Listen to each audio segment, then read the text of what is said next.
Welcome back to my YouTube channel. ಇವತ್ತು ನಾವು ಬಂದಿರೋದು ನಮ್ಮ ಅಣ್ಣನ ಮನೆ ಶಾಂತಿಗೆ. ಹಂಗಂದ್ರೆ ಮನೆ ಓಪ್ನಿಂಗ್ ಇತ್ತು ನೋಡ್ರಿ. ಇಂಟೀರಿಯಲ್ ಡಿಸೈನ್ಸ್ ತುಂಬಾ ಚೆನ್ನಾಗಿತ್ತು. ಹಾಗೆ ಕಿಚನ್ದು ಮಾಡರ್ನ್ ಕಿಚನ್ ನೋಡಿ ಎಷ್ಟು ಚೆನ್ನಾಗಿದೆ, ಸ್ಪೇಸಿಯಸ್ ಆಗಿದೆ. ಹಾಗೆ ಬೆಡ್ರೂಮ್ ಕೂಡ. ನಾನು ಬಂದ ತಕ್ಷಣವೇ ವ್ಲಾಗ್ ಸ್ಟಾರ್ಟಾಗಿ ಮಾಡಿದೆ, ಯಾಕಂದರೆ ನಮ್ಮ ವೈನಿ ಹೇಳಿದರು ವ್ಲಾಗ್ ಮಾಡು ಅಂತ. ಅದೇ ಖುಷಿಲೇ ವ್ಲಾಗ್ ಮಾಡ್ತಾಯಿದ್ದೆ. ಹಾಗೆ ಎಲ್ಲ ರಿಲೇಟಿವ್ಸು ಬಂದಿದ್ದರು, ಹಾಗೆ ಜನನೂ ಬರ್ತಾಯಿದ್ರು. ಅವರು ಕೂಡ ಇಲ್ಲಿ ನಿಂತ್ಕೊಂಡಿದ್ರು. ಎಷ್ಟು ಚೆನ್ನಾಗಿ ಪ್ರಿಟಿಯಾಗಿ ಕಾಣಿಸ್ತಾ ಇದ್ರಲ್ವ. ಪೂಜೆ ಅಂತೂ ಸಾಕಾದಾಗಿತ್ತು. ನನಗೆ ತುಂಬಾ ಇಷ್ಟ ಆಯಿತು. ಎಲ್ಲರೂ ಬಂದರು, ಮಾತಾಡ್ಸಿದ್ರು. ಈ ಮೂಮೆಂಟಲ್ಲೇ, ಈ ಥರ ಫಂಕ್ಷನಲ್ಲೇ, ಈ ಥರ ವೊಕೇಶ್ನಲ್ಲೇ ನಾವು ಸೇರೋದು. ಹಾಗೆ ಎಲ್ಲರಿಗೂ ಒಂದು ರೌಂಡ್ ಮಾತಾಡಿಸ್ಕೊಂಡು ಚೆನ್ನಾಗಿದ್ದೀರಾ ಅಂದ್ಕೊಂಡು ಹಾಗೆ ಫೋಟೋಸ್ನೆಲ್ಲ ತೆಗಿತಾಯಿದ್ದೆ, ವೀಡಿಯೋ ಮಾಡ್ತಾಯಿದ್ದೆ. ನಾನು ನನ್ನ ಹಸ್ಬೆಂಡು ಅಲ್ಲೇ ನಿಂತ್ಕೊಂಡು ಬಿಟ್ಟಿದ್ವಿ ಫೋಟೋಸ್ ತೆಗಿಯೋಕ್ಕೆ.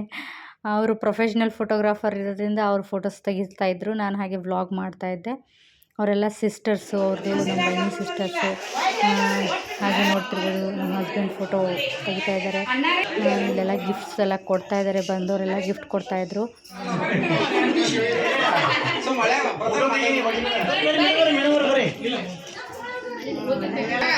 ಹೌದು, ಭಾಳ ಲೇಟ್ ಮಾಡ್ತಾರೆ ಇವ್ರು. ಇದ್ದಾರಲ್ಲ ಅಕ್ಕ, ನಮ್ಮ ಅಕ್ಕ, ಇವರು ಭಾಳ ಲೇಟ್ ಮಾಡ್ತಾರೆ. ನಮ್ಮ ಸಬ್ಸ್ಕ್ರೈಬರ್ ಕೂಡ ಯಾವಾಗಲೂ ರೇಗಿಸ್ತಿರ್ತೀನಿ ಲೇಟಾಗಿ.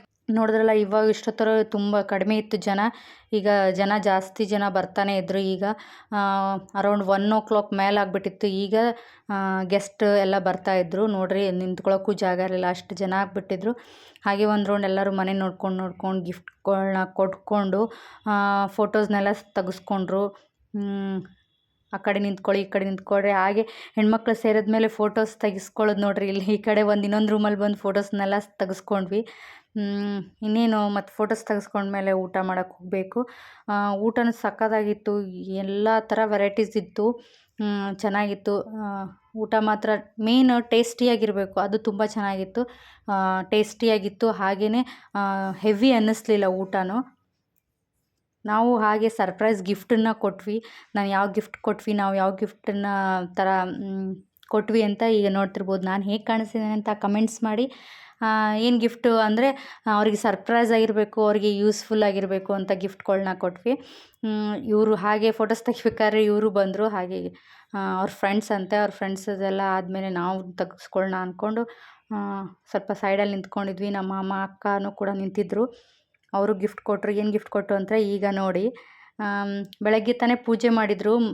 ಮನೆ ಶಾಂತಿನಾಗ ಪೂಜೆ ಮಾಡಿದ್ರಲ್ಲ, ಆ ಪೂಜೆ ಮಾಡಬೇಕಾದ್ರೆ ಅವ್ರ ಫುಲ್ ಫ್ಯಾಮಿಲಿ ಫೋಟೋಸ್ನ ತೆಗೆದುಬಿಟ್ಟು ಬೆಳಗ್ಗೆ ತೆಗೆದಿದ್ದು. ಹಾಗೆ ಮಧ್ಯಾಹ್ನ ಅದನ್ನು ಎಡಿಟಿಂಗ್ ಮಾಡಿಸ್ಕೊಂಡು ಫ್ರೇಮ್ ಮಾಡಿಸ್ಕೊಂಡು ಬಂದಿದ್ದರು. ಅವ್ರಿಗೆ ತುಂಬ ಖುಷಿ ಆಯಿತು. ಯಾಕಂದರೆ ಈ ಥರ ಗಿಫ್ಟ್ಗಳನ್ನ ಕೊಟ್ಟರೆ ತುಂಬ ಖುಷಿ ಆಗುತ್ತೆ, ಯೂಸ್ಫುಲ್ಲಾಗಿ ಅವ್ರ ಮನೇಲಿ ಹಾಕ್ಕೊಂಡ್ರೆ ನೆನಪಿರುತ್ತೆ ಅಂತ ಈ ಥರ ಕೊಟ್ಟಿದ್ದಾರೆ. ತುಂಬ ಖುಷಿಪಟ್ಟರು. ಹಾಗೆ ಲಾಸ್ಟಲ್ಲಿ ಮೇಲ್ಗಡೆ ಒಂದು ಬೆಡ್ರೂಮ್ ಇತ್ತು, ಒಂದು ಸಿಂಗಲ್ ಬೆಡ್ರೂಮ್ ಮಾಡಿದರು ಅಟ್ಯಾಚ್. ಅದನ್ನ ನೋಡ್ಬಿಟ್ಟು ಬಂದ್ವಿ, ಚೆನ್ನಾಗಿತ್ತು. ಹಾಗೆ ಊಟಕ್ಕೆ ಕೂತ್ಕೊಂಡ್ವಿ. ಎಲ್ಲ ಚೆನ್ನಾಗಿರೋ ಐಟಮ್ಸೇ ಇದ್ದು, ಎಲ್ಲ ತಿಂದ್ಬಿಟ್ಟು ಹಾಗೆ ಚಿಟ್ ಚಾಟ್ ಮಾತಾಡ್ಕೊಂಡು ಕೂತ್ಕೊಂಡಿದ್ವಿ. ಈಗ ಮನೆಗೆ ಹೋಗೋ ಟೈಮ್ ಬಂತು. ಎಲ್ಲರೂ ಮನೆಗೆ ಹೋಗೋಕ್ಕೆ ಆಯಿತು. ಊಟ ಆದಮೇಲೆ ಮನೆಗೆ ಹೋಗಬೇಕು ಅಂದ್ಕೊಂಡು ಹಾಗೆ ಕೂತ್ಕೊಂಡ್ಬಿಟ್ಟು ಇಲ್ಲಿ ನಮ್ಮ ಅಣ್ಣನ ಮಗ ಶ್ರವಣ್, ಅವನು ಹೇಳ್ದ, ವ್ಲಾಗಿಗೆ ಹಾಯ್ ಮಾಡ್ದ. ನಂದು ವ್ಲಾಗ್ನ ಬೇಗ ಹಾಕಿ ಅಂತಲೂ ಕೂಡ ಹೇಳ್ದ. ಅವನು ನನ್ನ ವೀಡಿಯೋಸ್ನೆಲ್ಲ ನೋಡ್ತಾನೆ.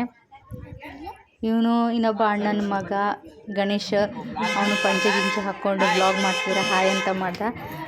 ಇದಾಗಿತ್ತು ನನ್ನ ವೀಡಿಯೋಸ್. ಈ ಫೋಟೋಸ್ನೆಲ್ಲ ಲೈಕ್ ಮಾಡಿ, ಶೇರ್ ಮಾಡಿ, ಕಾಮೆಂಟ್ಸ್ ಮಾಡಿ. ಹಾಗೆ ನನ್ನ ಸಬ್ಸ್ಕ್ರೈಬ್ ಆಗೋದನ್ನು ಖಂಡಿತ ಮರಿಬೇಡಿ. Thank you for watching. ಹಾಗೆ ಇನ್ಸ್ಟಾಗ್ರಾಮ್ ಕೂಡ ಫಾಲೋ ಮಾಡಿ. Thank you for watching.